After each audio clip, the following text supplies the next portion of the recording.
So Christianity has been in Africa. There was Christianity in Congo. They didn't introduce it to us. Africa, yeah. We had always known of the Jesus. Yeah. So you can't say Jesus is actually black or white. It's stupid. All this Pan-African is trying to say Jesus is black, they light. So Jesus is not, you can't say. The reason why the Jesus in Ethiopia is black is because they had already received the Christianity and they could only interpret Jesus as black. Jesus is white from the West because they are white. So it's even stupid to say Jesus is black. You don't know. In fact, if Jesus would look like anything, he has to look like a Jew because he was a Jewish boy. And Jews are white.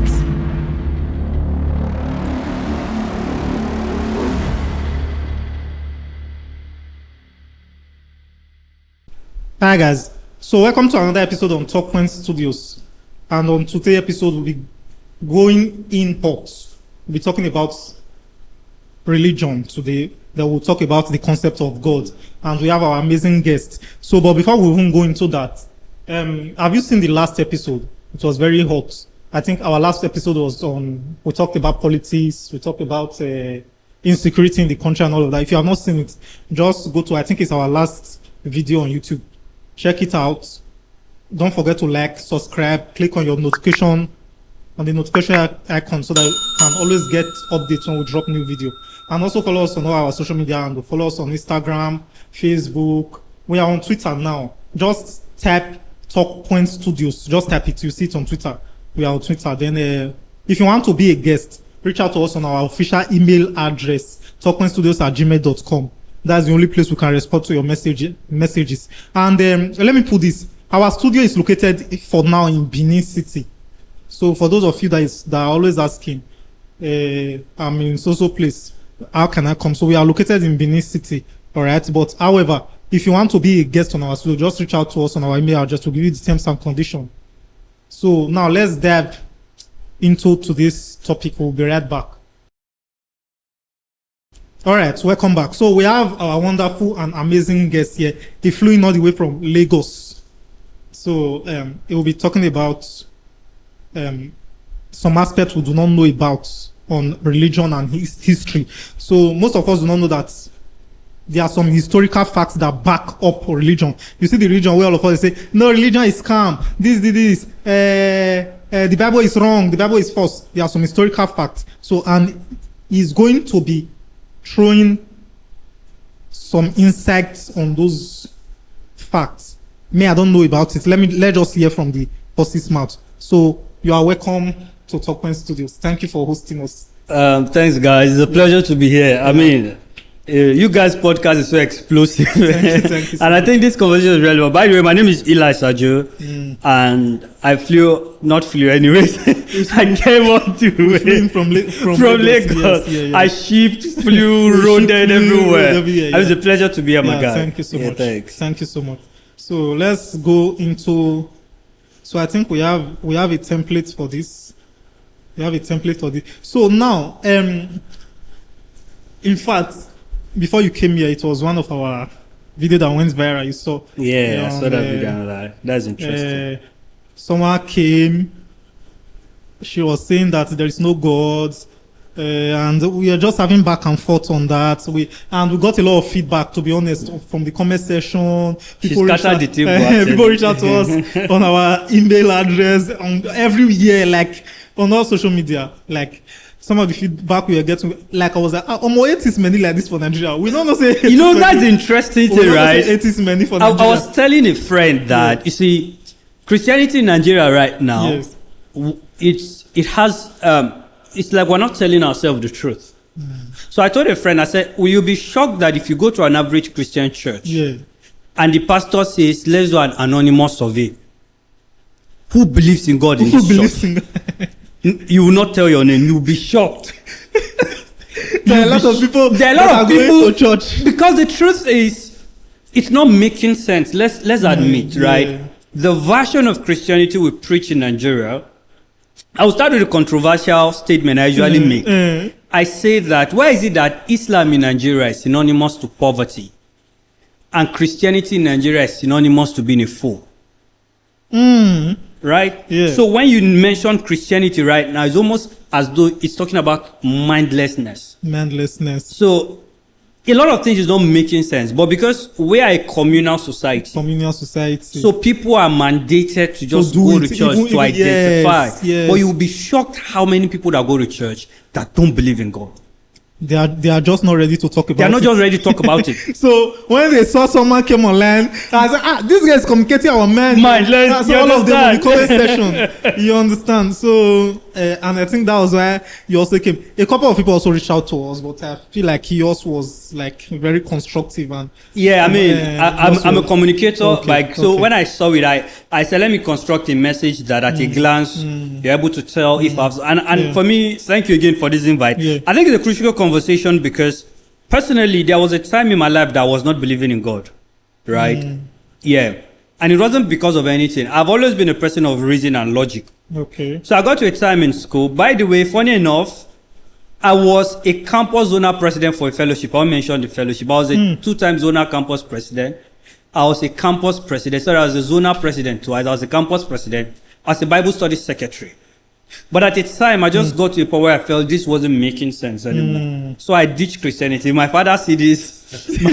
my father, he didn't know this. So I think from about 2019 to about 2022, then I consumed, there is some guy we call the 3 horsemen of atheism, right? Sam Harris, Richard Dawkins, and I can't remember, and Hitchen, whatever his name. I consumed those guys' books. So I became an atheist by the virtue of logic.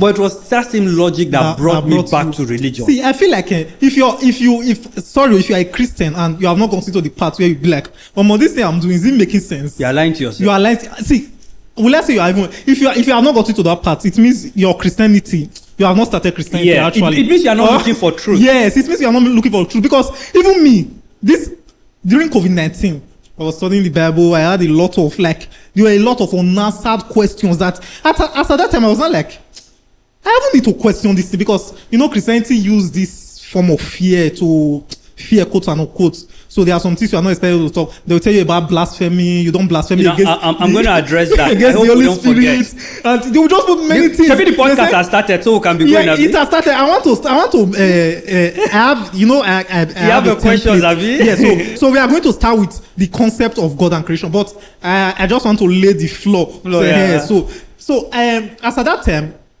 we have this. Some people will say they will not quote some scripture where someone was trying to talk about God in the Bible, and this happened to this, and this happened to the person. Yeah, they say the there's sin of an the Holy element of Spirit, fear, yeah. the sin of the Holy Blasphemy of Spirit the Holy is not Spirit forgiven. cannot be So forgiven. we'll be like, okay, let me not say this thing so that I'm not be like I'm It's a blessed. sad reality. You that, understand? It's a sad reality that, and the irony. I hope somebody is listening to this. The irony is the biblical Christianity doesn't support that mindlessness. I'll give you an example.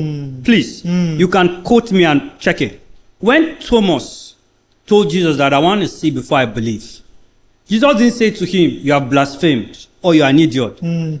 Jesus said to him that blessed are those Yes. that believe without sin. Without I will sin. explain, don't Yeah, worry. yeah. He now go ahead and said, look at it. This is the proof. He gave him the proof. So Yeah. Jesus is not even against proving. Yes. But let me even show you why Christianity is a religion of logic.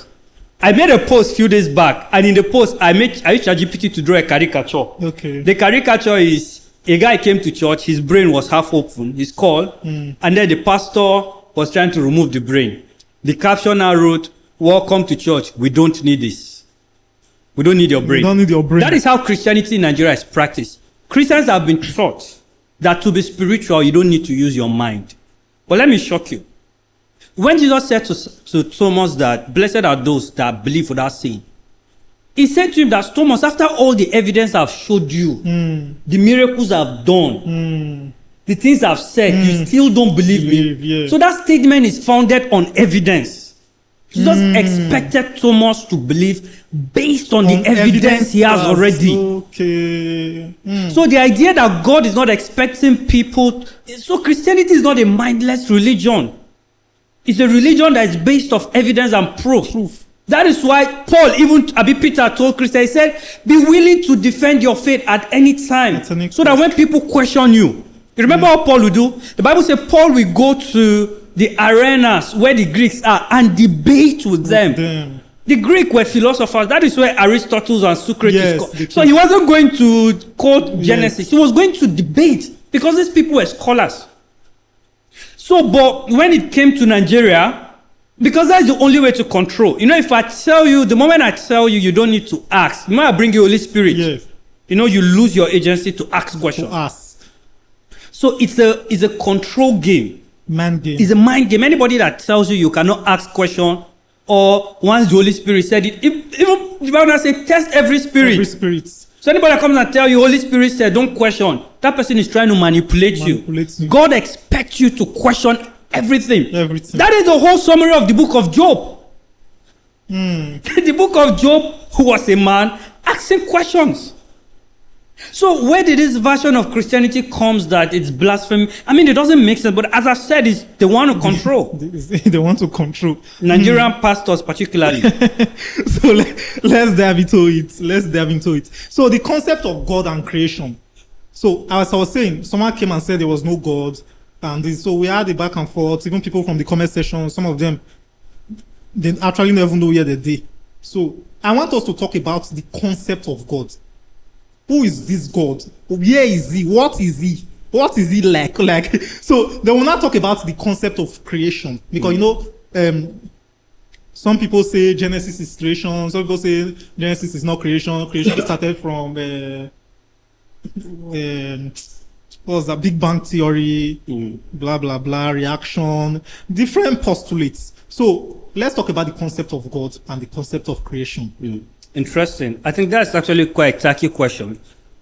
God, as we know, is omniscience, omnipresent, omnipotent. He is the creator of the universe. That is clear. But the question you want to ask as an atheist is, what evidence do we have that the universe was created?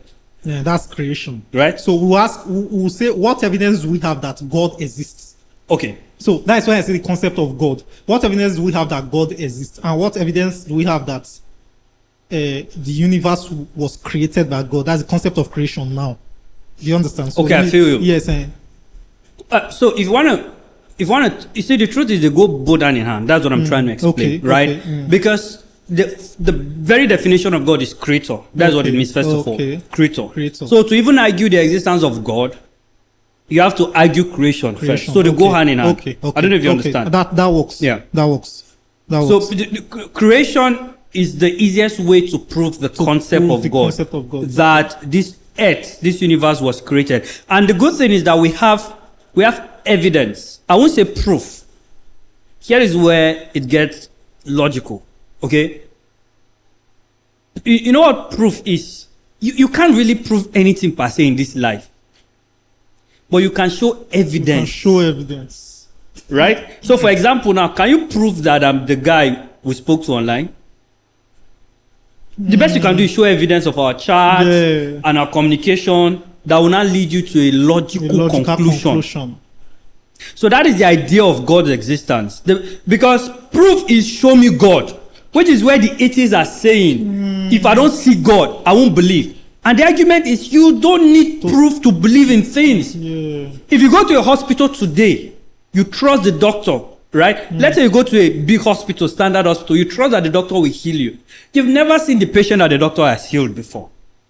Actually. Right? But you trust because of evidence. Part of the evidence is this doctor works in a renowned hospital. Renowned hospital, yeah. So you trust that process. So this doctor has, if he's not doing well, the hospital will not keep him. We're not keeping. Right? So all of those things are evidence that will bring to a logical conclusion that, okay, I can trust this doctor to treat me. Yeah. Why do you take Panadol? The best you have is evidence. They've never tore somebody's stomach and you saw Panadol working. You know, I can come up with a conspiracy theory and say this Panadol I take is rubbish. There's one juju inside. Yeah. So when somebody tell you I have to see God to believe, it's an insincere conversation because there's nothing we do in life that is based on absolute proof. But what we need is evidence logical evidence that will lead to a logical conclusion. And that's what I'm here to do. To show the logical evidence and make the logical argument for God's existence and that he created this world and that we can trust that there is a superior being.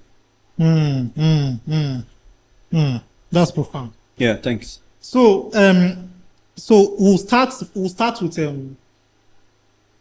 now showing the evidence we have on ground, right? To bring a logical conclusion that there is God. There's God, right? So now let's go in. Let's start with the logical conclusion, the logical evidence we have on ground. The best way I started to do this is let's look at creation, for example, right? And there are key arguments to this. There is the cosmological argument, right? When you look at the cosmos. The cosmos. Yeah. There are philosophical arguments when you now come to the subject of ontology, moral, and all of those kind of a thing. But let me start with the Big Bang. A lot of people don't know that the Big Bang actually even proved God's existence. Let me explain how. Before Albert Einstein's theory of general relativity, humans have always believed that the universe had always existed. The universe never had an end and never had a beginning. Albert Einstein's general relativity theory proved that the universe had a beginning and the universe is expanding.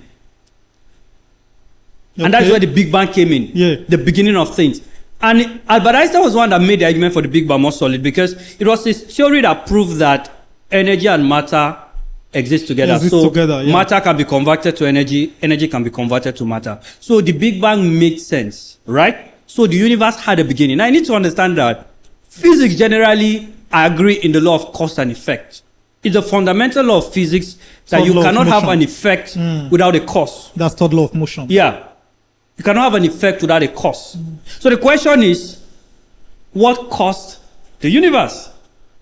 I don't know if you understand. Yeah. Now, both we and the atheists, and by the way, science and atheism are totally different things. We'll come to that. Many of the prominent scientists are actually religious people. Isaac Newton, the guy that founded, whose entire theory of Newton's law of physics was built, was a strong Christian. Was a Christian. Right? So being a scientist doesn't mean somebody will be an atheist. Yeah. That is one. So the atheist comes down to say, you know what? There are two things here. That's what we call the contingent and the necessity being. So the atheist, when you now tell the atheist that, okay, but you can't have an effect without a cause. So who caused the universe? Because we know that the universe had a beginning. So from what the other speaker said, he said, we don't know what caused, and he's saying that it's okay to not know. No, it's not. So let me tell you why that doesn't make sense, right? The Christian doctrine told us that God created, in the beginning, God created the heaven and the earth. And you love this, let me shock you. And the earth was full of darkness, right? When the Big Bang happened, for over 5 billion years, the universe was hot. It was pitch darkness. Yeah. Please, if you're editing this, I will advise you also look for the screenshot of this thing. Because I'm telling you based on fact. When the Big Bang happened, for close to 4 billion years, there was no light. It was hot and pitch black. Then gradually, atoms started coming together, forming stars. Then that process went for billions of years. Who told us about that? The Bible. In the beginning, God created the heaven and the earth. And the earth was dark and void. But someone and God said, let there be light. That was the first thing. But someone said that creation from the Bible account, if you backdate it, maybe carbon dating or whatever, if you backdate it in now, creation story is like 6,000 years, it's right? Like, let's say around 6,000 to 9,000 years. So I agree with him. So there are two main arguments in this, even in Christianity, right? Because I'm a self-taught Christian theologian. There is what we call the young earth theorists, which are the people that believe that. Those are the people that interpret the Bible literally. And I'm going to say this for somebody's help. Please, the Bible is not a book of history per se. Historical. You can't interpret the Bible literally. Remember, whoever wrote the Bible wrote within the context of understanding. Here's a simple example. When Joshua told the sun to stand still, we know that the sun does not move. Yeah. But whoever was writing and observed that, at the time, they believed that the earth was the center of the universe. And the sun was moving around. So his interpretation of the event might be wrong, that doesn't mean the event didn't happen. Yeah.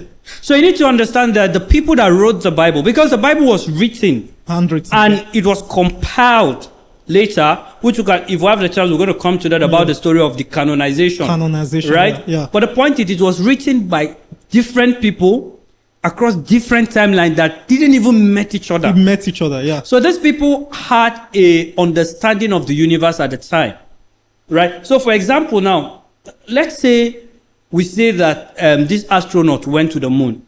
But let's say in 500 years from now, we'll now discover that actually that the reality was that they didn't get to the moon. You will see I was wrong. Yeah. Because I The wrote that events story actually are based on my understanding. Okay. So let's come to, so that's why you cannot interpret the Bible literally. You need to be able to understand the context of the writer. But there's also another, no, sorry, I'm cutting short. There's also another, I've seen people say that Genesis chapter 1 and Genesis chapter 2 is like light years away. Yeah, that is where now the old earth theories comes in, which I believe. Okay. I'm not a fan of young earth theory because biblically it is not even consistent. You see, the word days as used in Genesis is called yom, right? Okay. And it doesn't just mean 24 hours. It just means time. It means period. Period. It means days. Whoever writes it uses it based on the context. So you have to understand the context of the speaker to interpret the word properly. So it's not days as per 24 hours. Okay. Right? Some of us believe that the universe is not young. Right? So when the translator wrote, and the one that was morning and night, it doesn't necessarily mean 24 hours. There's no evidence for it.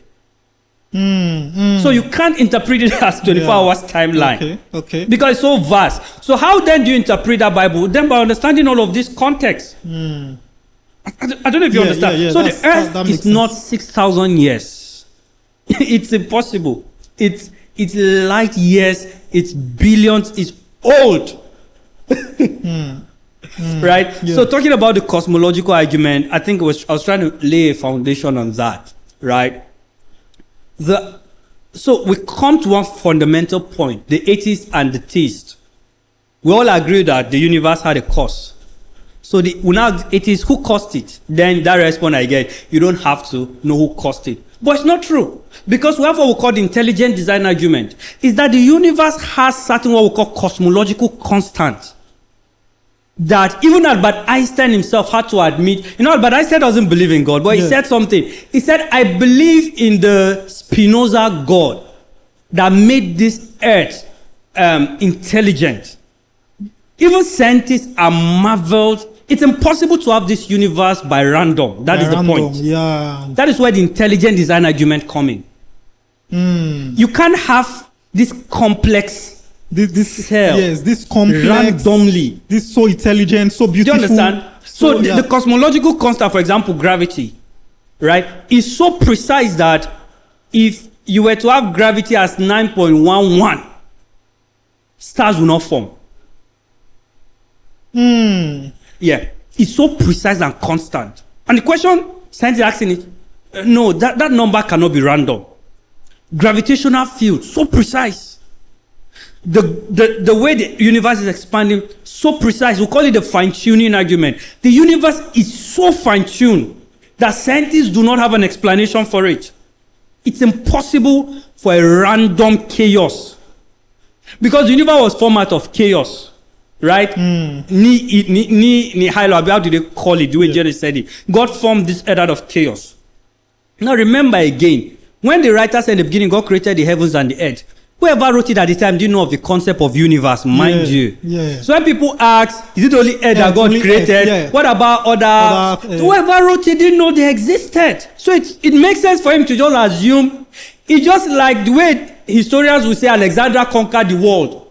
But we now know that he only conquered the known world to him. He didn't know America existed. Yeah.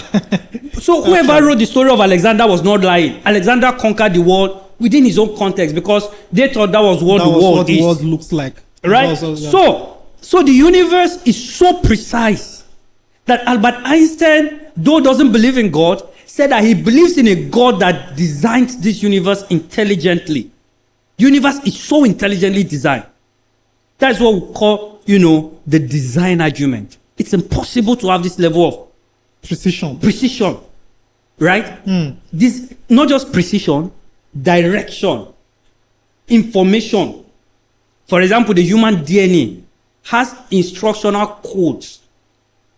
How are babies formed? The DNA has codes in it that direct protein formation and those kind of thing. So the argument is there had to be an intelligent mind to it. And the best argument for that is, this is where I'm going. We call it the necessary cost or the uncaused cost. The universe has to have a cause. Science agrees. You can't have an effect without a cause. So either you choose to say the cause is energy, we now choose to say the cause is God. But this is why. Because the universe is what we call a contingent body, meaning it didn't have to exist, and its existence is dependent on certain things. Time, space. Time and space, yeah. You know, initially before Albert Einstein, we believed that time and space were separate. You know, people don't know. Albert Einstein doesn't believe in God. His theory made more case for God. Yeah. Albert Einstein was the one that showed us that time and space are together. Yes, they are related. So we call it time, space. Not only they are together, time, space. Right? So the beginning of the universe was the beginning of time and space. So whoever had to create time and space, there is no way the person would be in time and space. That's Whatever it is that created the universe, whether you don't call it God, had to be superior to time and space. That person has to live outside of time and space. Oh, that makes sense. I don't know if you understand. That person, that entity, but it cannot be energy because energy is a product of the cosmological constant. The universe the Big Bang didn't create the cosmological constant. They were the conditions that made the Big Bang to happen. Gravity, electromagnetic force, expansion. They were the variables. The variables, yeah. So whoever had to create time and space, had to live, need to live outside of time and space. Then you now think about now the precision. It's impossible to have that level of precision without intelligent design. This earth had to be designed. You know, even the atheists will look at the earth. You know, the likes of Richard Dawkins and Sam Harris. You know, the issue of Nigerian atheists is that they don't read. They don't even know. They don't even read. I've read the like of Richard Dawkins and Sam Harris. The best they can tell you is that just because we cannot explain it doesn't mean you cannot say it's God. But they all agree it's a problem. They all agree that this earth was designed. But they will tell you that we can't explain it yet. But you don't have to feel it with God. So the argument of God has to grow in stages. In stages. Okay. So at least we know the scientific community that the Big Bang, the universe had a beginning. We know that whatever caused the universe had to live outside that time and space. It needs to be an independent. And that is the idea of the Christian God, omniscience, omnipresent, omnipotent. This person lived outside time and space. He created time and space. That's what the Bible says. Days like a million years before. He's not affected by time because he created the concept of time. Time is not clock. I heard time is the fourth dimension, and I don't know if you have anything to say on that. Those are astrologies. I'm not interested in people astrology. Say God lives in the 11th dimension of space. Should I advise you? Don't. Those are astrologies. I don't they're trying to use numbers to. Yeah, that's basically astrology. Okay. Astrology is bringing in metaphysics into astronomy. Right? I don't deal with astrology. And it's sad that I see Christians preach those things. You know, because this is what Nigerian Christians do. When they can't explain a thing, they look for mystic explanation. God lives in 11th dimension. See, let me tell you. If you want to argue for God, there are two things you have to do. You have to start where the Bible is.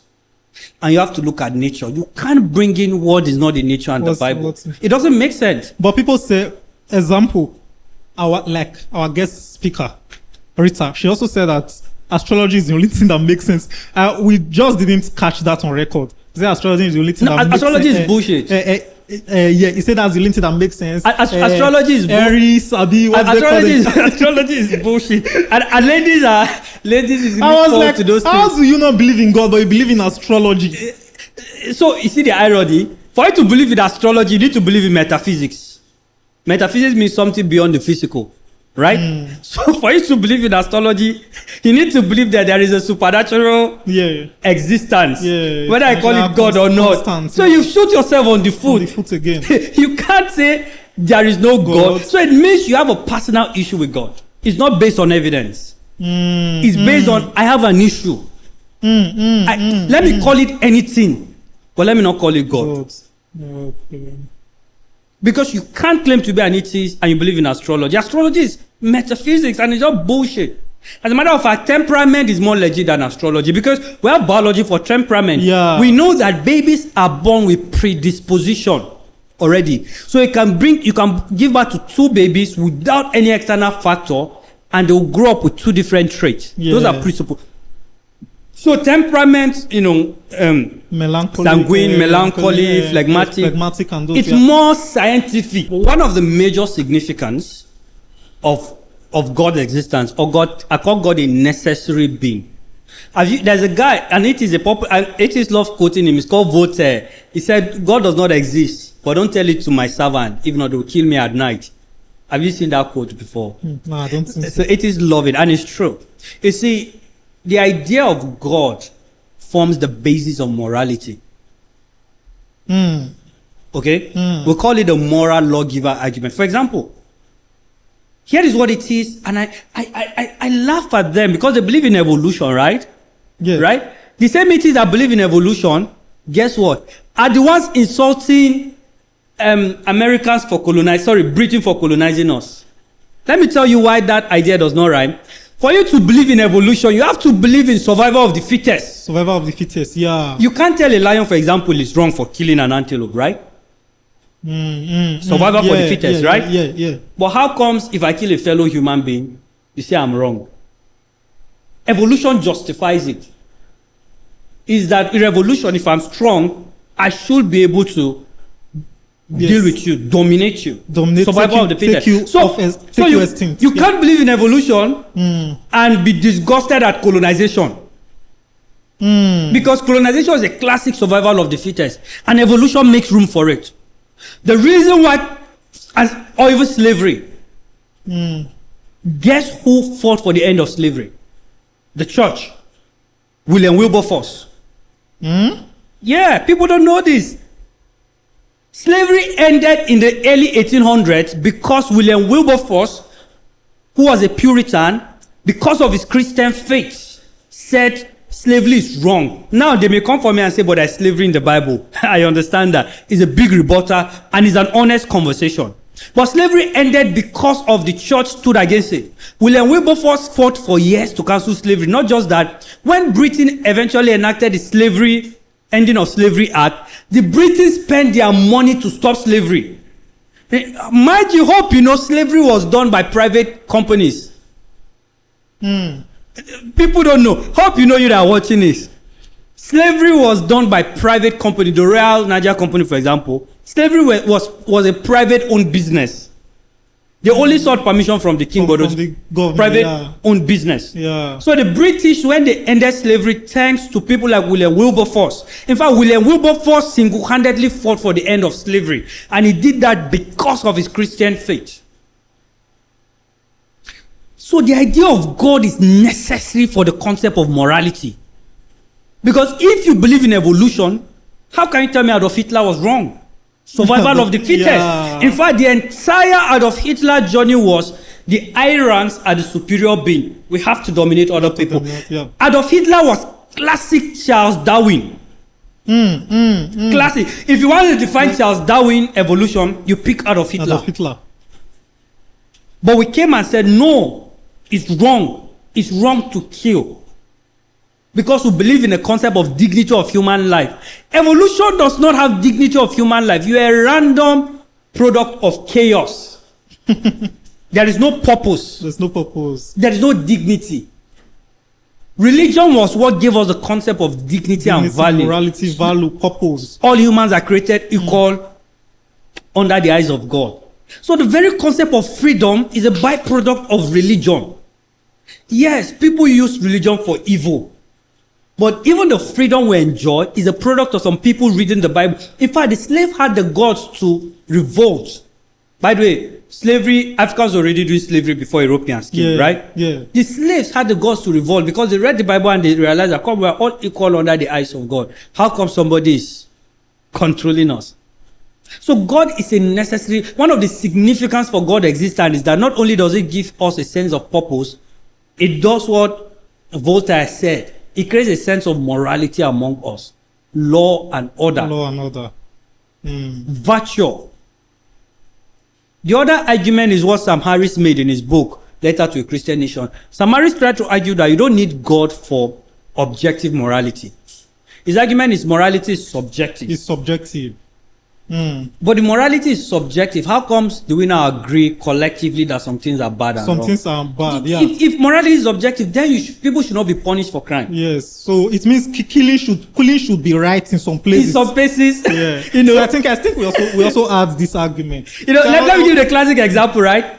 If I only have to do things that benefit me for the sake of evolution, then have you noticed there's a concept called nihilism, meaning when you don't have morality, we plunge into chaos. What Yeah. happens is everybody begins to do what fits their. And that's what Satanism is all That's about. what Satanism. That is why the more atheistic a society is, the more chaotic it is. So I can choose to just cheat. Because why shouldn't I cheat? It benefits me. I don't give a fuck about you. And I think that's why the American society is quote unquote degrading. Deteriorating. You just see somebody take a GUN. Because it's about me. It's about me. It's, I it's don't individualism. feel like it should exist. It's subjective. But Christianity argued that morality is objective. Objective. There has to be a universal code of conduct enshrined and given to us by God. So that is so religious. So one of my argument then was, even if God exists or not, the concept of God is necessary for human existence. Right? So whether God exists That's or not, profound. the concept of God is necessary for human existence. for human existence. That's one of the guy I love. He doesn't believe in God. I mean, I read a lot of atheists. I don't read a lot of religious people because they don't make sense. Right? Jordan Peterson, they asked him, do you believe in God? He said, I don't believe in God, but I act as though God exists. Because he said, then how else do you want to live your life? Reckless. It takes the idea of a superior lawgiver for you to. Our entire justice system is. And I also built. believe that humans has the tendency of going out of way. Of course mean, now. if we even look at the biblical example, when Adam and Eve were created, God told them that do not eat from this tree. So for the fact that God even told them do not eat from this tree, so they were not interested in that. The devil tempted. Just like Humans are designed to break yes, laws. humans are designed to just do something To break out laws. of way. If you Do you understand? want someone to break a law, give him a law. Give him a law. The moment I tell you don't do something, you are more curious to do it. you are more curious to do it. So I feel like what you said, this now even makes a lot of sense. So the concept of God is necessary for law and order. Yeah. If not, the world would just be chaotic and it would be the bang, bang, bang. You know, Big Bang is Chaotic. chaotic. So It's got to be a chaotic there will be nothing like Big Bang theory. We will still be in the Big Bang theory. We still be banging. We'll still be banging. So that's profound. Some people say that Christianity was brought by the white people into Africa to enslave us. That Christianity is white man religion. That All those bullshit. it is because they marginalized us. That's why they brought their God. They said Christianity is white man God. Jesus is white man it's God. white man so God. so what do you have to say about that? Yeah, I mean it's an interesting conversation. Respect to Shehu Kuti. This is one thing I don't agree about him. Okay. He says a lot of bullshit when it comes to Israel, but I love Shehu Kuti. It's part of my icons when it comes to Pan-Africanism. Pan-African, So I love Shehu, yeah. total respect, but he says a lot of bullshit in regards to this. First of all, there is a justifiable concern. You see, the Europeans designed, if the God in the African system, Ogun, all of kind of a thing, whatever story you tell about him fits within the African system. So it makes sense for the Europeans to design the Christianity they receive to fit around their culture. Jesus being white and all kind of a thing. But let's not get to that. The question I want to ask is, did the whites really give us religion? Let's talk about history, even from the Bible. When Jesus was on his way to the cross, a guy met him. They call him Simon of Cyrene. Cyrene is in present-day Libya. Okay? Yeah. So Christianity, Africa was around was at the birthplace. In fact, without that African, you wouldn't talk about resurrection. Yeah, because Simon Right? of Cyrene is very significant. That is one. Yeah. Two, now where did the message gone come? In Acts chapter 8, God told Philip to go and meet a Ethiopian eunuch. And the guy was baptized. That was the guy that took Christianity to Africa. As early as the 5th AD, there's a king they call King Ezana of Azum, present-day Ethiopia. As at 400 years after death, Christianity was the official religion of the Azum kingdom. 400. Yes. 400, that's the 4th century? 5th century. Okay, that's the 5th Fifth century. century. Okay, after. As at the 5th century, Christianity was the official religion of the Azum kingdom. We have kings like Kings Isoka, whatever they call him, of Nubia. Nubia is another African kingdom around Egypt. Around the, yeah. There is a temple that the king ascribed his victory to the Christian God. So Christianity has been in Africa. As at the 15th century, there was Christianity in Congo. Yes. So people don't know these things. The white men didn't bring gospel. Yeah, they came with superior knowledge, and so by their virtue of influence, they helped spread Christianity. Spread Christianity. But they didn't introduce it to us. Africa, We had always known of a Jesus. It's the reason why if you go to Ethiopia, Christianity there is more black. Jesus is black. Yeah. So you can't say Jesus is actually black or white. It's stupid. All this Pan-African is trying to say Jesus is black, they like so. Jesus is not, you can't say. The reason why the Jesus in Ethiopia is black is because they had already received the Christianity and they could only interpret Jesus as black. Jesus is white from the West because they are white. So it's even stupid to say Jesus is black. You don't know. In fact, if Jesus would look like anything, he has to look like a Jew because he was a Jewish boy. And Jews are white.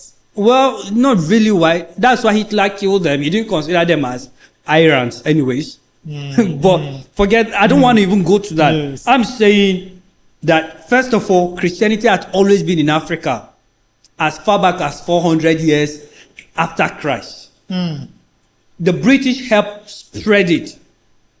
Now, the second argument that it's a tool for colonization or kind of a thing. You see, people that say this don't know anything about Nigerian history. Let me give a summary. You see, slave trade was already happening. People don't know that the Arabs were doing slave trade before the British came. Arabs were already exchanging. Where do you think black Arabs are from? Slave trade was already, we call it the sub-Saharan trade. There was already a sub-Saharan trade before transatlantic trade. Right? So slavery was already existing in Africa. Africans were slaving themselves. So slave now became the commodity when the Portuguese came. So right? So the Portuguese were one of the instruments in really spreading out Christianity. Right? So we started slave trade with the Portuguese, the explorer. There's something I need to say, please. There's a difference between the missionaries, the explorers, and the colonizers. Why they all came together, they had different missions. The explorers were just exploring to look for resources. To look for right? mineral resources. Yes, and they were the traders as well. Then they started trading. But of course, before they found a place, because they found new places, the missionaries came to spread the gospel. So you had the Christian mission, the Catholics and the rest and all of those kind of a thing. Guess the history people, these atheists don't tell. The colonial government did not build school until 1904 when they built King's College. Yeah. But as at that time, there were thousands of mission schools. The church gave us school. If not for the church, we wouldn't even have people like Obafemi Awolowo that fought for freedom.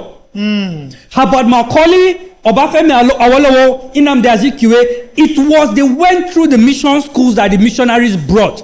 The missionaries brought us schools, brought us literacy. Christianity has done more for Nigeria than even what had atheism done. It was the missionaries that brought, the first school was established as early as 1850 something. So the missionaries brought us mission schools. Yes, the mission schools. Yeah. It was the missionary that brought us press. And that was the first time Nigeria started now using to now speak against the colonial masters. Right? Yeah. So, yeah. so if anything, Christianity was even the bane of the colonizers. Because for the colonial government, their tactic was to keep the people ignorant and illiterate. Yeah. It was the missionaries that now gave us education. Yeah, to expose. So when they gave us education, people became enlightened. People were not able to read the Bible.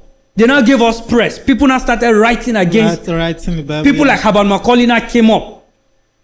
He now formed the first political party, NMPP, NMPC, whatever they call it.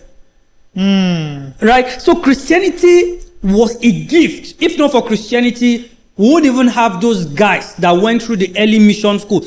Christianity gave us hospitals. People don't know that the first university in Oxford University was a missionary school. Right? Forget Nigeria now. Yeah. Let's talk about the benefit of Christianity. Universities are product of mission. The first early doctors, modern doctors, were missionaries, were monastery monks. Because monks were more of polymaths. For example, Gregor Bendel, right? The old Jean guy. You know, he was a Christian and a monk. In those days, monks were polymath. Polymath is people that are good at almost everything. Yes, they are good in mathematics, good in physics. A lot of those monks were like that. They were doctors, they were mathematicians, they were psychologists, they were physicists. Yeah. So a lot of the modern hospitals were monasteries. Christianity gave us education. Christianity gave us the print. The first print, sir, was the Bible. The first print ever was Nigeria, the Bible, not the Nigeria in the world. The first print The in the first world. major print was the Bible. That was what gave the likes of Martin Luther, not Martin Luther King, Martin Luther of Germany, the reformer guy. He printed his 95 theses, 99 theses, and posted on the gate of the Catholic Church that brought the Protestant. You see, people don't even know this history, right? The Protestant. Before it was only the Catholic, he now revolted, he now reformed, right? Yeah. Hospitals, psychiatric hospitals, prison reforms, Christians globally, because, and that your guest said something, I said Christianity makes you weak. It's true. Christianity preaches love. Many of the good reforms were because there are people who are called the Puritans. Many of these reforms came from the Puritans. They will see how people were dying in war. They will volunteer to go and be nurses. They were the one that advocated for psychiatric hospitals. Treat humans beings with dignity, whether it's a madman or a prisoner. So instead of those dungeons that they throw people, they said, okay, let's have a serene, good place like a prison.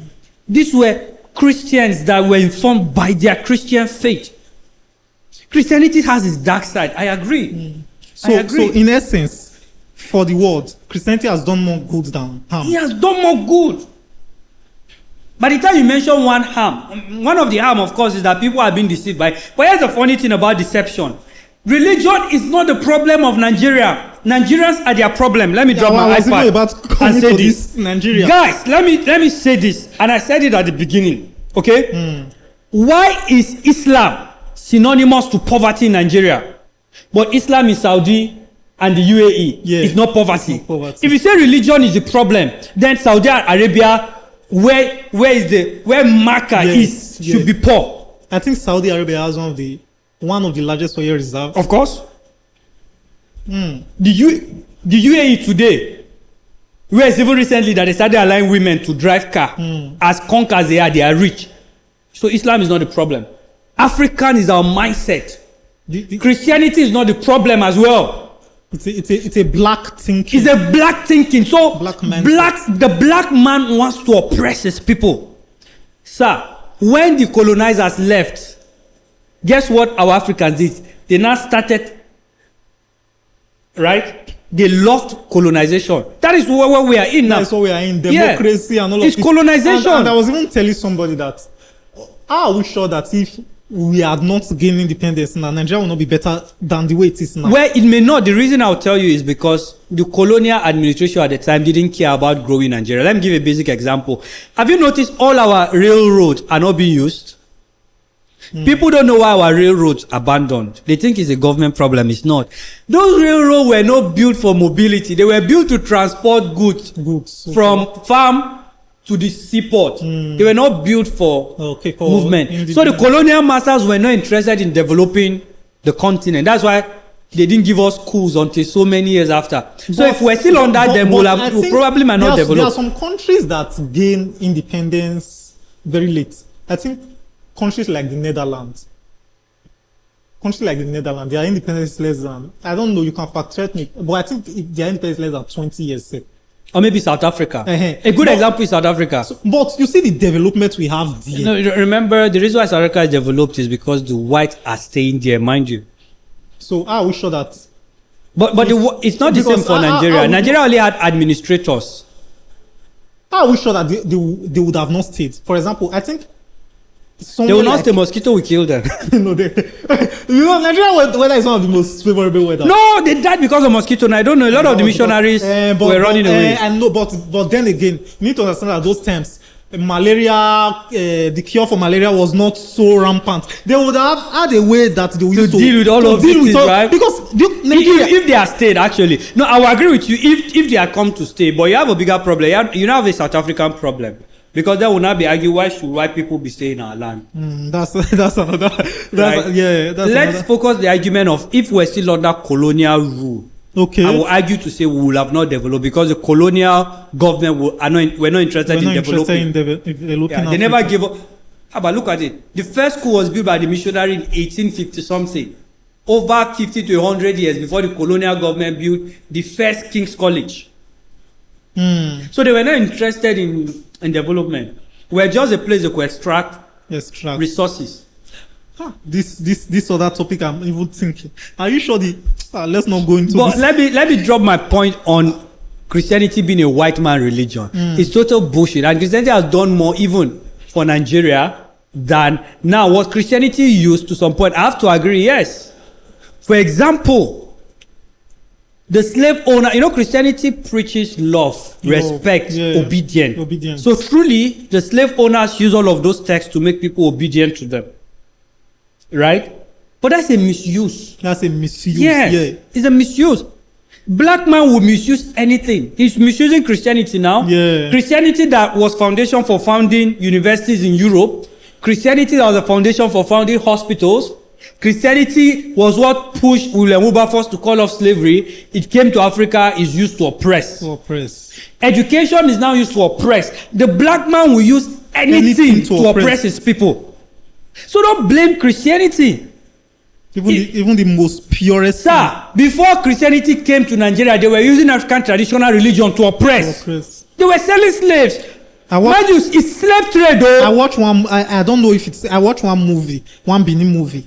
Ancient Benin, I heard that they were using human beings for ritual. I've watched it. The likes of Seun Kuti will say it's a lie. But these Pan-African people try to paint African traditional religion as if it was clean. It's not true. It was not clean, it was bloody. No, you don't even need American historian to tell you there was some level of barbarism in our own culture. A lot of barbarism. It's fact. It's fact. Before Christianity came, see guys, remember it's called slave trade though.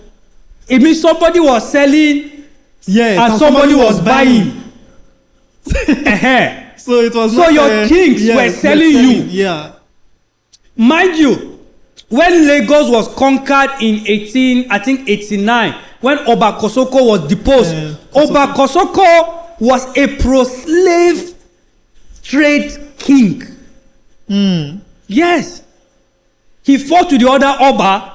That's why Lagos was the first place to be conquered. Because when slavery ended, they were still doing trade. So they now conquered Lagos.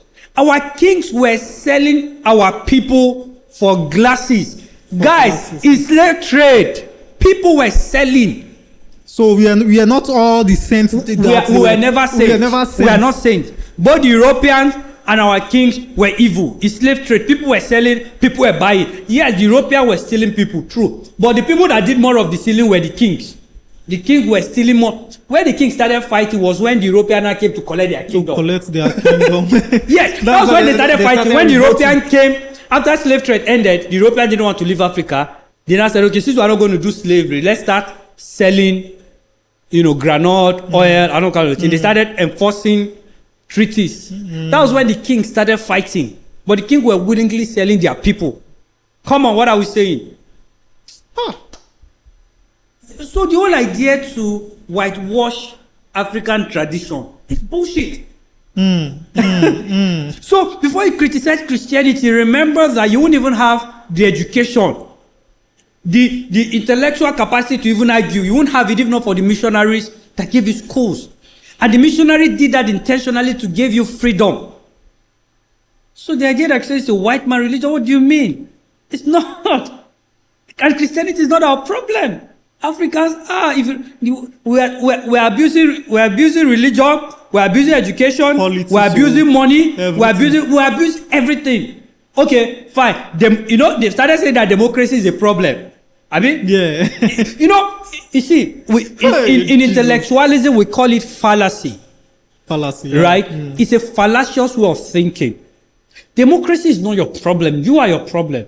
If you return kingship, it will still be worse. Example, we went through military rule. That is the closest you can have to an authoritarian. You think if you had a king in Nigeria, you'll be better? How did the military rule us? I don't know if you understand. So we just we make everything negative that's not working in Africa. Just because religion is not working doesn't mean Christianity is. In fact, if you practice Christianity well, we won't have the rubbish we are having here. So democracy is working in the West. It's not working in Africa. A guy wrote a book, Moyo Dambisa, I love her. The name of the book is called Dead Aid. Again, these same people now say, okay, aid and loans are bad for Africa because they are not working. No, aid and loan are not bad. I don't know if you know anything about economics very well and development. Do you know that after World War II, it was aid and loan that rebuilt Europe? We call it the Marshall Plan. United States gave Europe aid. Singapore, as developed as it is collecting aid. Why is aid not working in Africa? Right? So Moyo Dambisa argued that it's because of corruption. So African leaders see free money. So Sheena argues that, you know what Africa need? Africa need a benevolent dictator. I don't agree with her. Africans will abuse anything. At least with our current mindset now. With our mindset now, we'll abuse anything. Anything we're going to abuse.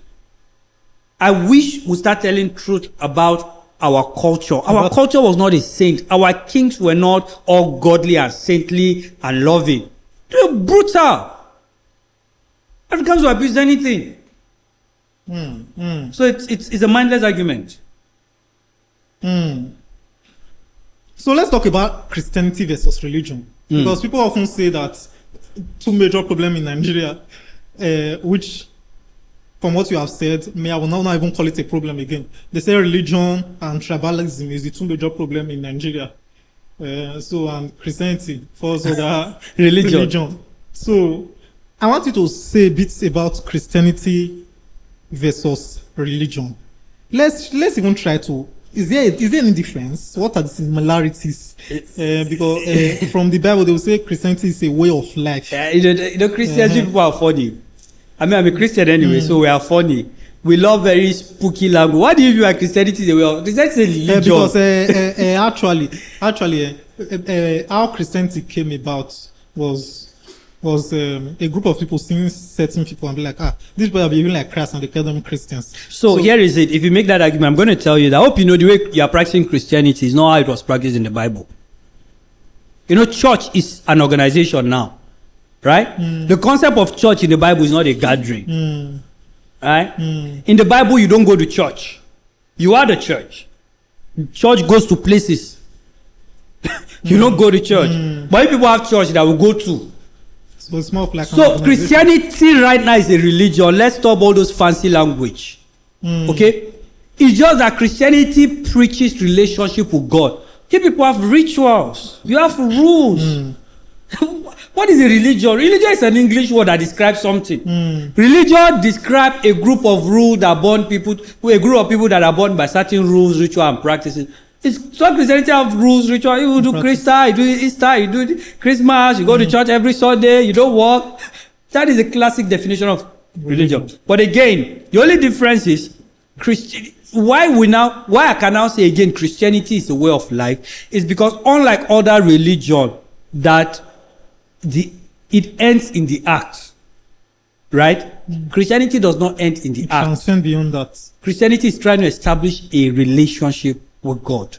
So all of these things are towards one end, to get people have a one-to-one relationship. Where we now miss it is we now put the act and the rituals above the one-to-one relationship. Same tribes are having problem, have same tribes are having are still having problem among themselves. themselves. Still even divide They'll themselves. still divide themselves, right? This is from this village. Yeah, so they go back to village. So assume you scrap out tribe, you start having ethnic wars. You start having village wars. Village wars. Yeah. So it's an African problem. It's not a tribe or a religion problem. Our diversity is supposed to be a strength. Imagine in Nigeria where we have a just system that harness, because you need to understand that before we found oil, okay, the North were good with granite. Amadou used it to build the North. The South had palm oil, the East particularly. They used it to develop their cities.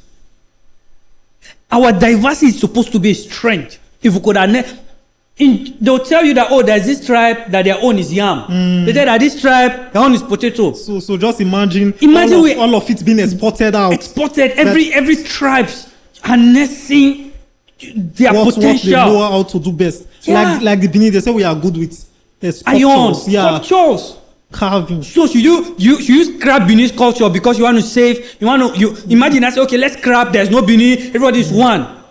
Right? Yeah. No. You have actually scrapped their capability, their strength. So we're even supposed to be more developed, because of Yeah. our diversity of culture. This is really very profound. But our corruption and the African nature that, Mandela, people need to Nigerians don't read. I'm a reader. Then in university, I had a book club. One of the best books I read was called Long Walk to Freedom. Long Walk to Freedom. Okay. Right? And Mandela said something.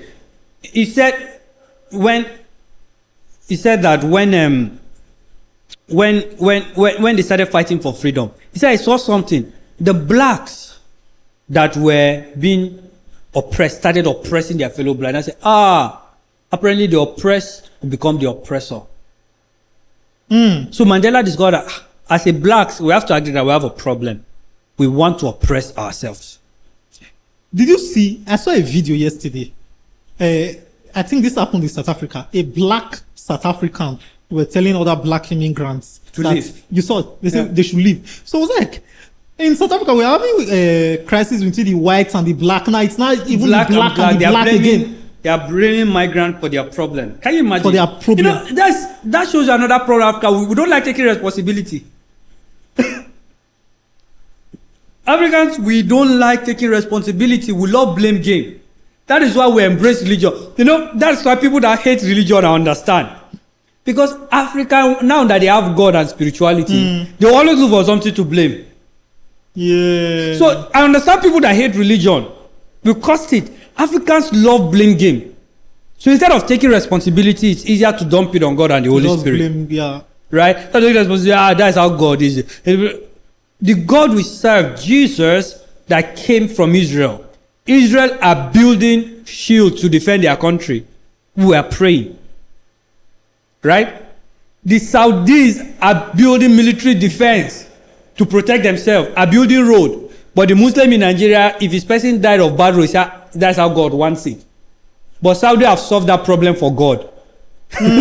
Yeah, you can't die of road. When does someone die of road accident? Does God hate Africans? This concept that somebody died is God's will is bullshit. If you had good road, people will not be dying. I lost my mom to accident. So sad. So they've helped God solve his problem.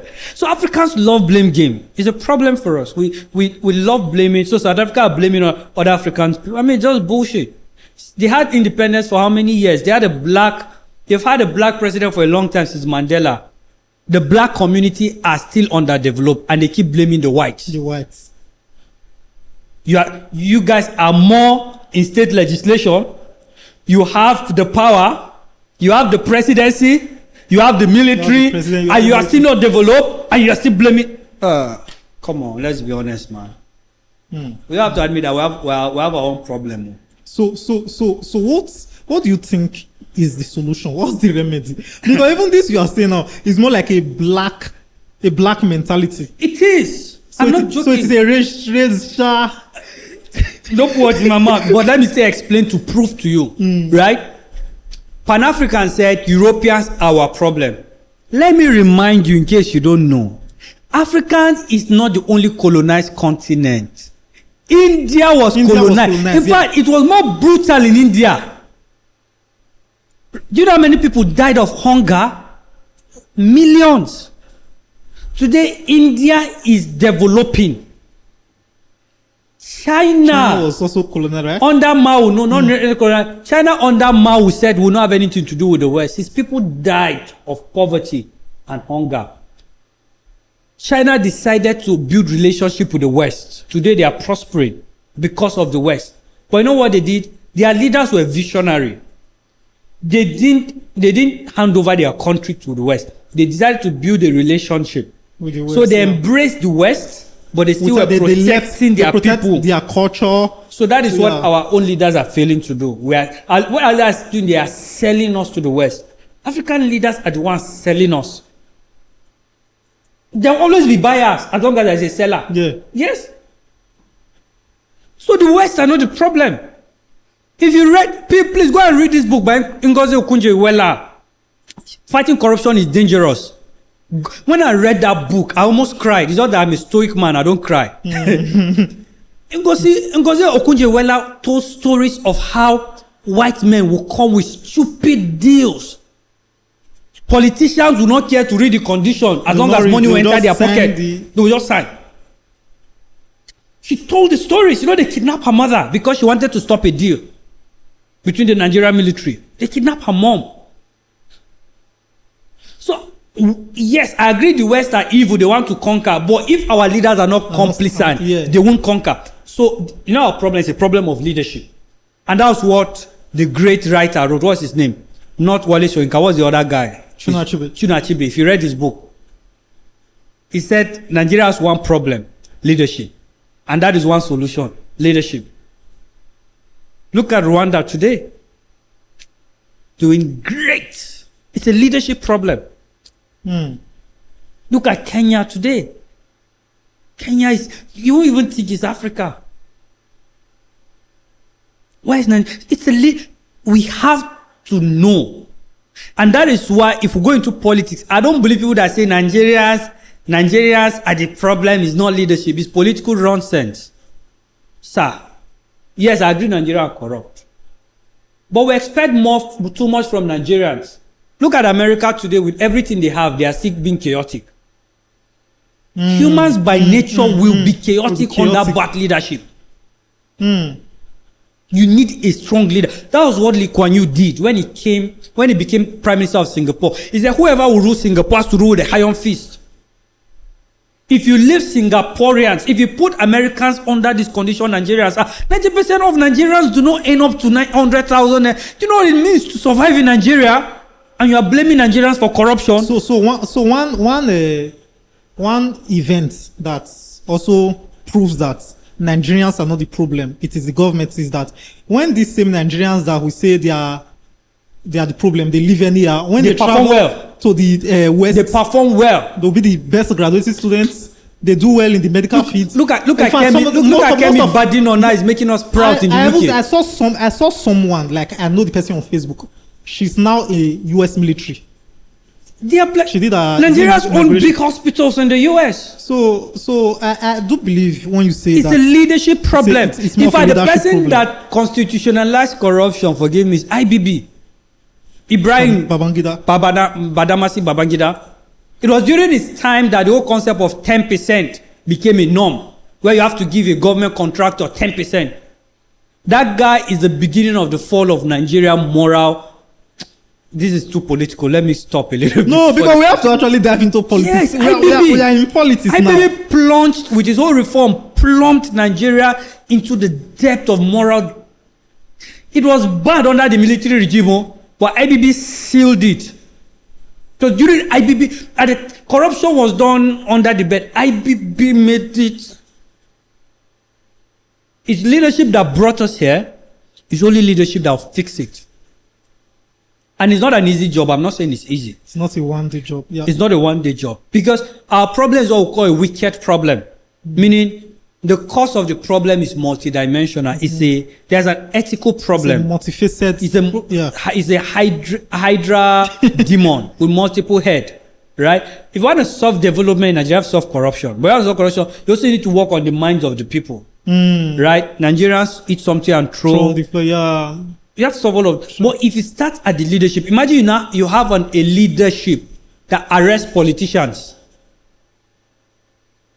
You know, Nigerians will start coming down. If they can arrest senator, who am I? But not this one that Yaya Bello is working freely. They have immunity. Then you telling me if I do Yahoo, I'm more a criminal, but you're focused on me. In fact, what Yahoo's boy theft is more complex than Yaya Bello. But how comes you can't prove Yaya Bello? Somebody that steals with pen. A Yahoo boy is more techie. Yeah. You need sweat to catch a Yahoo boy, right? But EFCC can easily catch Yahoo boys than a politician. You think it's going to make youth stop doing Yahoo? Because we live in a culture of impunity. A lot of Nigerian youth today would drop Yahoo if there were opportunities. They will. They will drop it if there were opportunities. I'm not saying lack of job is the only reason why our guys, one way or the other, everybody did dirty or something. But we can't neglect the fact that there are no opportunities in Nigeria. How many high-paying jobs are there? In your state now, how many jobs can pay 150,000? How many? Right? Then cost of living has gone high. Then you are telling a young man that has like 5 younger siblings to go and get a job of 50,000. Then after 5 years, they will now promote him and pay him 100,000. When he can just stay on the webcam and do something and get 1,000. Yeah. I don't know if you understand. Yeah. So let's not deny the fact that government are contributing. Nigerian youth are good people, are hardworking. If many Nigerian youth know that their hustle will pay well, they will drop it. Nigerians are brilliant. What I say, they will drop it. It takes some level of brilliance to do fraud, though. Fraud, yeah. Somebody will ask, so if you are that intelligent, why not doing something else? How many things will I do with my brain that will pay me well? That will pay me well. That will pay me as. In Nigeria, a tech company will hire you as graphic designer. Only you'll be doing graphic. Only you'll be doing social media management. Only you'll be doing cyber security. Your salary is 150. Right? So most Nigerians that are even into tech, what they actually depend on and what they pray to get is job outside. Outside of the country. So to make it look like Nigerians just love cheating, no. It's the poor state of the economy. For many youth, if they know that if they use their brain and work, it will give them legit money, they will leave it. Many will leave it. Let's even talk about politics today in Nigeria. The government that we have now, how is it ruling? I mean, I just want to pick your brain on this too. We saw the recent speech he gave. He said it was Buhari. and the funny thing is that when we had our other guest, Rita, she also said, I was asking her that Buhari and Tinubu, who is more better? She said, Tinubu is Buhari, Buhari is Tinubu. And after how many, less than a month, Tinubu came online on national TV and said that he was Buhari. Buhari is not like So your just- So that sounds like a prophecy. You get. So what do you have to say about? Because me personally, I felt this one. I felt that Tinubu actually did Better. a bit more better than Buhari. You So know- me, Buhari just do. He just did You it know, for 8 years. He don't do one single Buhari thing. But is the worst thing that has ever happened to this country. Buhari is the single. Buhari is. Imagine God said, "I want to punish Nigerians for all their sins," and the same Buhari. and He sent Buhari. Buhari took our GDP from here, sir, and to here. Do you understand? At least under Tinubu, World Ngozi Okonjo-Iweala, director of what's it called this thing, World Economic something. She came and even said that Nigeria has shown some trajectory of growth. So on paper, in economics, Tinubu is doing well. Buhari took us from. I pray we write history well. Buhari, people don't understand. Buhari is the single worst thing that has happened to Nigeria. Nothing moved under Buhari. Nothing. No, it means for fuel price to jump from maybe 500 to 1,000 in just your short tenure. Am I saying Tinubu will have done better? Tinubu is, how I see this way is, between the person that killed you and put you inside coffee and the person that closed the coffee and closed the stand, who is evil? You know, all of them. Yes. So that's how Tinubu and Buhari. Buhari killed us, put us inside coffee. Tinubu is the one just finalizing the burial. So I've been working in an NGO sector for a while. So that's what we call multidimensional poverty, right? So the economics measure development from GDP. So if your GDP is rising, the economics say, oh, the government is trying. But from the development sector, we are looking at the quality of life of people.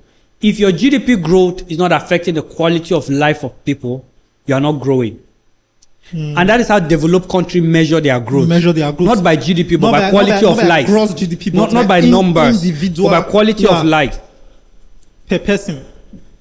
Insecurity right now is, we don't even know which is better, Buhari or Tinubu. But what makes Tinubu worse is you can see impunity and corruption glaring before you. Nigerians don't know No this. apology. But I don't know if you caught it, but there's a report Nigeria need to read. It was by an organization called Budget. Budget is spelled BUDGIT. Every Nigerian should read. It was a scrutiny of the 2025 budget. If you read that report, sir, you cry. Please go and check it. Tinubu is when you talk about corruption, sir, the Senate were inflating budget from billions to trillions. They were inflating budget from millions to billions. You know, usually it is ministries it is the government department that do the corruption. Under Tinubu is Senator. So a ministry can carry a budget of 500 million and bring. Senate will now say it's not going to be enough. Let's make it 50 billion. Do you know the height of that? Please go and read that report. When I read it, sir, I lost hope in it. That we're at a time where the Senate is inflating budget. We know budget padding, but no, usually budget padding are not done by senators. Budget padding, the corrupt senator will go and meet the minister and tell the ministers what to include on the budget. That's budget padding in traditional sense. This is why the ministers that will tell you that it's not enough, increase it. The minister is safe. That's the height. The senators, the senators. Yeah, that's the height of corruption. That's the height of it. That's what's happening on that Tinubu. You hear billions going. I just saw that it's requesting for 500 something billion for Sokoto something highway. I saw it. Up till now, they've not given us the budget breakdown of the Ibadan, Lagos something coastal highway. They told the minister to give us, no, at this point they cannot. You see what they are even doing with the the INEC and all of that. INEC is having APC. You know, I've seen when they kill a snake. You know, if you kill a snake, it becomes more aggressive if you cut his head. That's what you can describe this regime, what Tinubu is doing. This aggressive grab of power. He knows that he's going to lose it. Nigeria, I said IBB is the father of corruption, right? Tinubu is the, I know we're running out of time. I can't use word. And the funny thing, we always knew. We saw what he did with Lagos. We've always knew. It's sad what is happening in Nigeria. It's sad. No accountability. Just here, billions. Billion now, if you call billion now for me, Nigeria is no longer looking like a big, because under this regime, yes, you just be hearing the thing. You just be hearing billions. Say, it be like say, I don't get the billion. You don't hear billion, you hear millions of dollars. I know it's terrible. Let me not criticize too much, because now you just disappear. You know, that's what this government just wake up. DSS will just come and pick you. But it's a sad reality that we find ourselves in Nigeria. Anyways, well, I believe I've been useful in this podcast. Yeah. That's profound. That's very, very profound. Like, we learned a lot. History is something that I urge all Nigerians, including me, everybody watching this podcast. Let's go into history. See, if you look history, you of course say not be the way they take pen time for you actually be. You know, that's one thing you said we're going to talk that. Forget. Let me just to finish it. No, you can go in. Right. Yeah. Which is you said we're going to talk about among all the religion, why Christianity. Now I'll give you my reason why I chose Christianity. When I left religion, and I was an atheist, and I knew that I came to the conclusion that no, God had to exist. The question is, what is the right religion? I'll tell you my reason why I'm a Christian. Because of all the religion, Christianity, as long as I'm concerned, is one that made more sense. One, has more correlation to science. Two, but also has more evidence. The evidence of Jesus is overwhelming. Outside of the Bible, we have independent records. We have Roman historians like Tacitus that wrote about Jesus being killed under Pontius Pilate. We have Jewish historians like Josephus talking about Jesus. We have Syrian historians. So whether Jesus was a historic figure or not is non-debatable. Jesus was an actual historic figure. Did he die? Yes. That was what Josephus wrote about. Josephus wrote, and both Tacitus wrote, how he was tortured under Pilate. Now, any doctor would tell you it's impossible to have survived what Jesus survived without the beating. The crucifixion on his wrist was enough to kill him. The next question was, did he rise again? That is where Christianity is. The truth is, knowing God exists is not enough to make somebody believe. There has to be that personal encounter. Conviction. Yeah. That is where the Holy Spirit comes in to bear witness. But let's even leave that. Did he rise? Over 300 people. You know, let me give this analogy, sir. I saw something very funny. You will love this, Nigerian. Tell me, let me ask you a question. Did the disciples had any benefit to lie? Let me paint you a picture. Imagine you are the disciple and your master died. I come to you and say, Baba Alpha, but let's lie that this guy rose. No, you tell me what I just said. Throw it to me. Tell me that let's lie that Jesus rose. Let's lie that Jesus rose. But they'll kill you. You know, ba? They'll kill you. Why will you risk your life for a lie? For a lie. What do you have to benefit? It doesn't make sense. These people died the most gruesome death for what they claim to have seen. To have felt. They had no benefit to lie. They had no gain to lie. 300 people claim they saw him. Different places. And remember, your guest made a point and I love. She said, how can we know about when the first record was written 40 years after? That makes it true. It was an oral tradition. So people that saw it were testifying. Passing down from generation to generation. Until it was Mark. Mark was the first written text. Yeah. Okay, yeah, the book of Mark. Then Luke was an investigator. So unlike the others, Luke went and did investigation. Luke went to and was asking. Yes. If you read how he started, he said, "Dear Theophilus, based on the things I've heard." So he went to ask. He went to investigate. inquiries. Who knew these people? Right? Who can bear witness to these things? But also remember what canonization is. Canonization of the Bible, people make it look like the Nicene Empire were just a group of old men that sat and say, let's deceive the world and let's come up with the Bible. That is not what happened at Nicene, at the Council of Nicene, rather. The Council of Nicene was, where many of the Christian doctrine were formed. Yeah. No. The fathers that canonized the Bible had criteria. One of the criteria was very strict criteria. the book had to be written by a disciple of Jesus or a disciple of Jesus' disciple. That is one. The second criteria is this has to be a doctrine preached across all the church. So that's why they rejected a lot of books.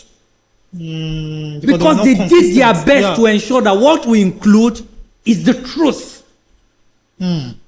So canonization is not some group of old people say, no, it was a rigor process. So they reject, because people don't know, when they were canonizing, you see, people will say Book of Barnabas proved that Jesus had a wife. Okay. If you watch Da Vinci Code, that was what the movie is on. It was based on the Book of Barnabas, the Book of Thomas. But those were not written by Barnabas, because when the fathers wanted to canonize, people now started going lying on text. So somebody will not carry a text and say it was written by John. Okay. That is how all of those heretic books came that were having apostles' name. Book of Barnabas, they were not written by Barnabas. Heretic teachers were the ones that, since the father said the book had to be written by a disciple of a disciple, they now carried book and started naming them. So that's why they came up with those three criteria. Okay, it has the name of Barnabas. Is this teaching accepted across all the churches? By the time you scrutinize it, you will know what was written by a genuine disciple and what was fake. That was how they rejected a lot of books. So Christianity is not it's a book, it's a creation with real history, real rigor, right? Evidence. Evidence. And that's why, for me, Christianity does make sense. It does. And I also think that the fact that at least a large extent of people, including people from other religions, are not doubting the fact that Jesus died and resurrected, that ratifies Christianity. Yeah, because I think even Islam, right? We have some events that happen in the Bible. For example, like the book of Esther. People, I think from even the Persian history and all of that, they are saying that this event didn't happen. It is not in our record. So they are saying the book of Esther, Mordecai, and that whole book, it is not in the Persian record. So there are no King Ahasuerus. There are No, it's not true. So that was what I heard. So we have King. That was King Xerxes. That was King Xerxes. Yes, King Xerxes is what I was trying to say.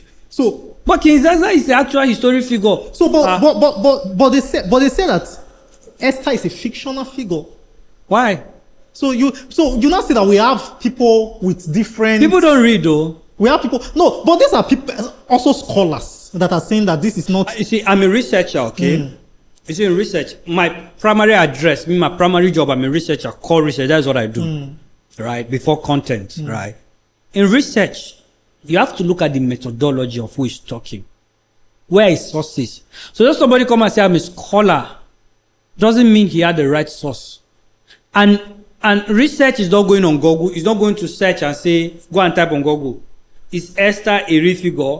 You now look at the answer Google will give you. No, that response you are reading, you need to investigate the source of that response.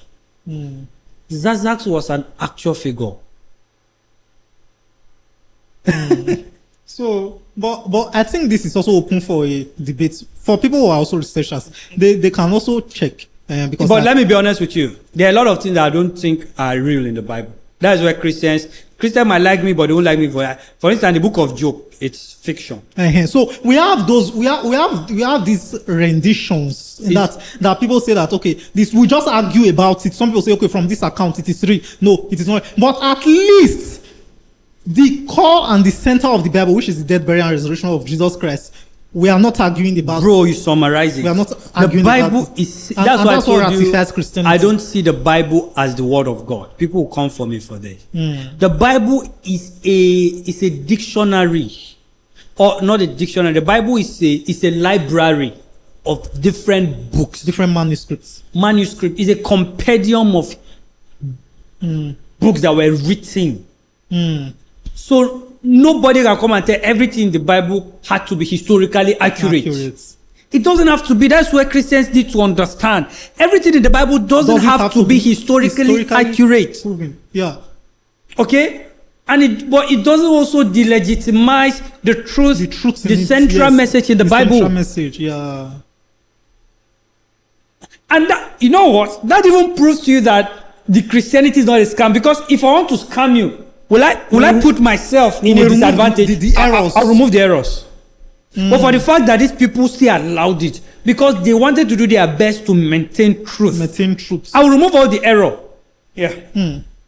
This is so profound and very, very insightful and educative. It's a long one. Yeah, it's a long one. I think this has spanned for almost an hour plus now. So we'll just try and conclude here. We hope to see you again next time. And we are going to talk about, but I feel like we should talk about, we need to seek for knowledge. This generation, we need to seek for knowledge, seek for truth. Let's talk about how the Europeans, some of the things they've told us about the Europeans, the whites, some of the ideas they have also sold to us, not even to us, even to themselves. Let's dissect the propaganda around it. For example, I was having a discussion with my friend. He's backstage now. We are talking about Adolf Hitler. They made us believe that Adolf Hitler was bad, even Osama bin Laden. But these were people, even Gaddafi. These were people that has their own. For example, Gaddafi was trying to, I think, protect Libya. I don't know. I'm not good. So let's try and I agree with you. Yeah, I don't know if you. Yes, those are things that are very vast. Yes, let's try and bring this thing under plain light. So we'll talk about not on this video. Maybe we'll look at where you understand. So let's not move with media narrative, because the Western, they are very good with media narrative. It's until social media came out that like now we can talk about this. If not, then you have CNN. That's what they call the CNN effect. You understand? CNN could single-handedly influence how people think. You understand? So now I think since we have the advantage of saying, let's bring some of these things, the old things, let's bring it to other light. Let's see it. So we'll do more of this. I look forward to coming back. And it's very amazing. I believe our guests will even love this teaching. Please don't kill me. Whatever I don't agree with. No. Don't kill me. I'm put it on the comment section. So guys, if you enjoyed this session, please like and subscribe. I was supposed to be saying this in the middle of every conversation. Like, subscribe, turn on your post notification, and if you like to see our guests next time, drop it on the comment section. Please let me know. Just drop it on the comment section. All right. So for now, it's goodbye, and we'll see you on the next episode. It's a pleasure to be here. Yeah, bye. Keep winning, guys. Yeah.